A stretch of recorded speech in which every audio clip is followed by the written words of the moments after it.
করুন অ্যাপের bell icon, subscribe করুন স্পিড ARC24, সব সময় থাকুন খবরে।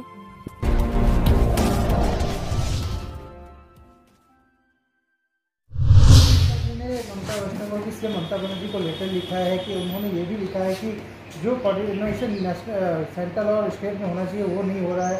आपकी ओर से भी बहुत बार बात किया गया है, अमित शाह जी की ओर से, और जो उन्होंने ये भी कहा है कि जो ट्रेन से माइग्रेंट्स लेबर है उनको स्टेट के अंदर जाने नहीं दिया जा रहा है।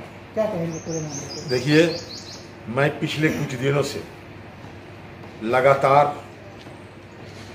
प्रवासी जो मजदूर हैं, मरीजों हैं, सैलानी हैं, छात्र हैं, ये सबको जो बंगाल की बाहर आके फंसे हुए हैं और जो प्रवासी मजदूरों हैं, ये सबको घर वापसी के लिए, गृह राज्य वापसी के लिए मैं लगातार कोशिश कर रहा हूँ।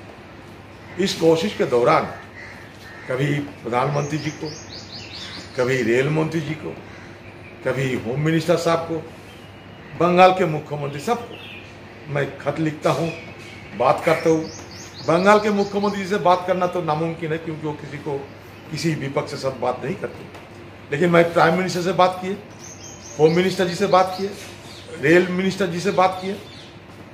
हर वक्त रेल मंत्री कहते हैं कि ट्रेन देने में कोई असुविधा नहीं है, अगर आपकी प्रदेश के मुख्यमंत्री कहे तो। प्रदेश के मुख्यमंत्री का इजाज़त दे तो हमें ट्रेन भेजने में कोई दिक्कत नहीं है। मैं उसी समय वीडियो में ये वार्ता देने का कोशिश की, और बंगाल के मुख्यमंत्री को ये भी मैं गुजारिश करने लगे कि भाई कम से कम बंगाल की तरफ से एक रिक्वेशन तो देना चाहिए कि हमें ये मांग है, इतने सारे ट्रेनों की ज़रूरत है, ये तो एक मांग पत्र तो देना चाहिए, एक रिक्वेशन तो देना चाहिए। पता नहीं आज तक ये रिक्वेशन बंगाल की तरफ से आई है या नहीं। मैं 2 दिन पहले हमारे गृह मंत्री जी से, अमित शाह जी से भी बात किया मैंने, एक बार नहीं कई दफा, और मैं बार बार ये कहते रहे कि मान लीजिए बंगाल के मुख्यमंत्री इजाज़त नहीं दे रहे हैं, तो इसका मतलब क्या ये होगा कि बंगाल में कोई बाहर से नहीं जा सकेंगे। मरीज कैंसर मरीज है, ट्रीटमेंट की बाद घर जाने नहीं सकते। छात्र है, छात्री है, मजदूर है, सब किस्म के लोगों को जो परेशानियां झेलना पड़ता है, ये मतलब बड़ी दुख की बात है। कल भी हम लोग देखा कि महाराष्ट्र में क्या हो चुके हैं। लेकिन मुझे एक छोटी सी बात मैं कहना भी चाहता हूँ, ये मैं सबको समझाना भी चाहता हूँ। मैं कभी रेल की राज्य मंत्री रहा करता, रोजाना हिंदुस्तान की जो रेल है, इसमें 2.5 करोड़ लोगों को इसमें आवागमन करने की कैपेसिटी है। मतलब 2.5 करोड़ हिंदुस्तान की लोगों को ट्रेन पे सफर कराने की रेल की कैपेसिटी है।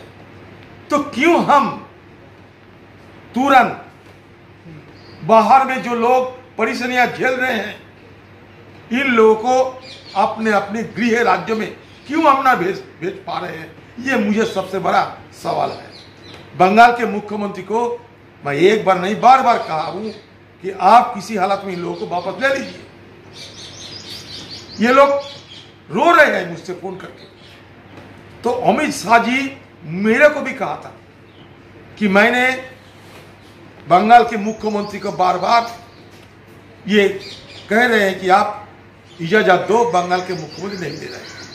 तो मैंने उस समय अमित शाह जी को कहा कि आप डिजास्टर मैनेजमेंट एक्ट की पालन करते हैं, कोई सुबह की सरकार अगर आपको इजाजत ना दे तो इस कोई उपाय नहीं है कि बाहर के लोग वहां वापस जाए, इसका तरीका आपको निकालना चाहिए। मैं भी कहा, तो इसलिए मैं उसी समय ये भी कहा कि बंगाल के मुख्यमंत्री अगर अमित शाह जी गलत कह रहे हैं, पीयूष गोयल साहब गलत कह रहे हैं, तो आप खुल्लम खुल्ला लोगों को सामने आकर आप क्यों ना बयान देते हैं, क्यों ना आपको मांग कितने रिक्वेशन लिस्ट, वो क्यों ना आप आम लोगों के सामने पेश करते हैं। ये भी मैंने कहा।